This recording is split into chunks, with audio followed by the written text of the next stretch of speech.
Deep breath, everyone. So, as I'm sure as you and the whole world will probably know, that the Saturday just gone by there was Season 8, Episode 1 of Doctor Who. In other words, also known as We've Been Waiting for You, Capaldi. I was going to make a pre and post reaction video, however I didn't end up doing that, and I'm kind of glad. The reason that I'm kind of glad is because between Saturday and now I've actually had time to process it, and my opinions did change slightly. So this evening, I apologise about the light, it is night time now, I am going to have a little talk with you about what I thought of Deep Breath. So I think what is important to keep in mind is that this was a transitional episode. Now I'm going to give you a quick rundown by what I mean by a transitional episode. So if we think of the Doctor Who fandom as this big fancy school, everybody has been there for many years, it is well established, and everybody knows their place and knows where they fit in. And along comes this new guy, and everybody has known each other for years, and he's just showed up and he doesn't know anybody and he doesn't know his place, and so for him to find out where he fits in this grouping, he tries too hard. And that is what I would accurately describe this as. It felt like it was trying a bit too hard. It was a bit too manic. And for me it was very similar of most transitional episodes. They're a bit too much. They're finding their feet, they're finding their way, and they're finding where they fit in and where they are within this themselves. Having said that, I do have some criticisms, so here we go. Okay, so at first I appreciated the humour, I did, but then all of a sudden it became too much. It became very slapstick humour, and that's not what Doctor Who is. Doctor Who humour has to be subtle. It is subtle humour, not humour that comes and whacks you in the face. So at first it was funny, and then it just started to borderline on silly.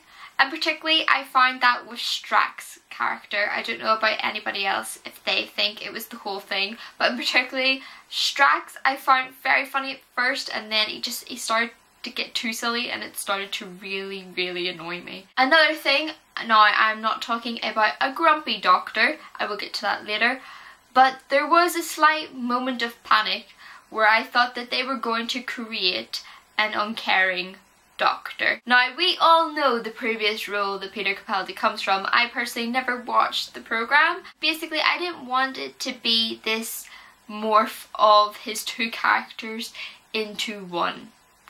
And I was scared that that was what it was going to become, and he's going to be this uncaring doctor, because that's not who the Doctor is.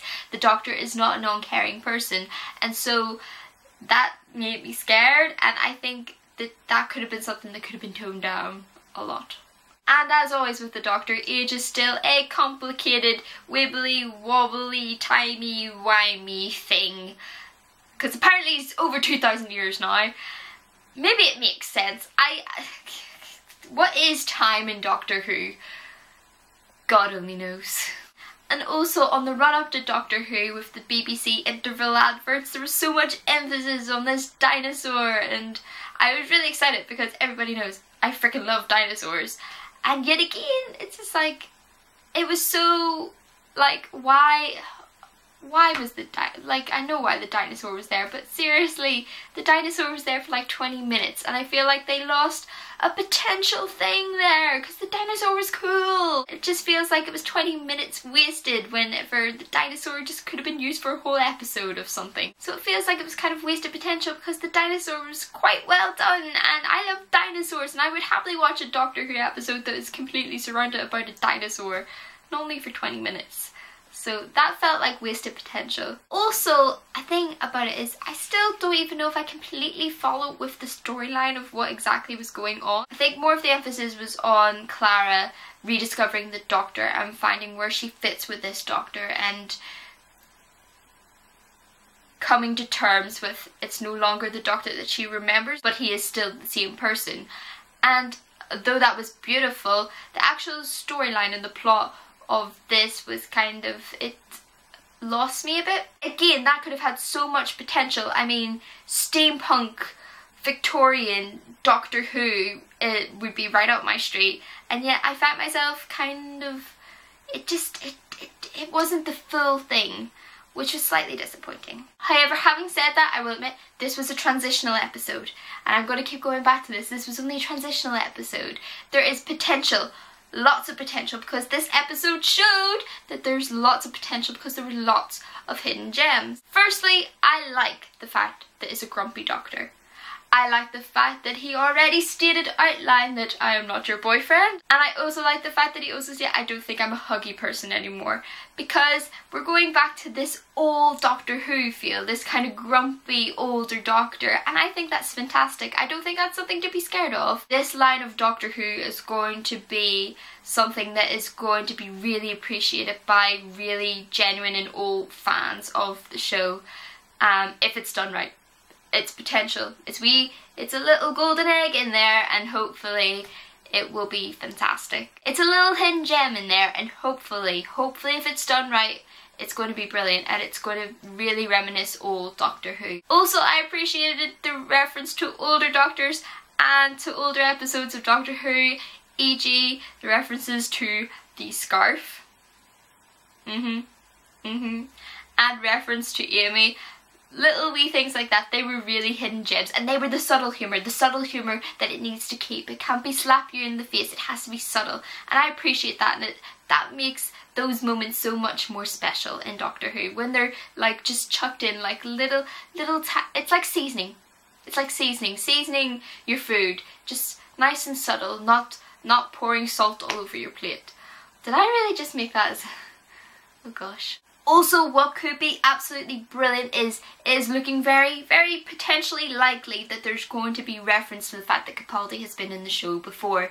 And by this, if you remember, if you've seen the episode, whenever he is questioning, I recognise this face. How do I know this face? Hopefully, maybe it's going to tie in with Pompeii somehow, and it's going to answer questions, and it's going to make it all related, and that could be such a little golden opportunity if it's done well, if it's done right. I also love the new steampunk entrance. I know some people actually hate that. I actually really like, I love things that are old and Victorian and steampunkish, so I actually appreciate the new introduction, but that's just my personal opinion. So there was some hidden gems, there was some flaws. No, it wasn't perfect, but again, keep in mind, transitional episode, guys. Transitional.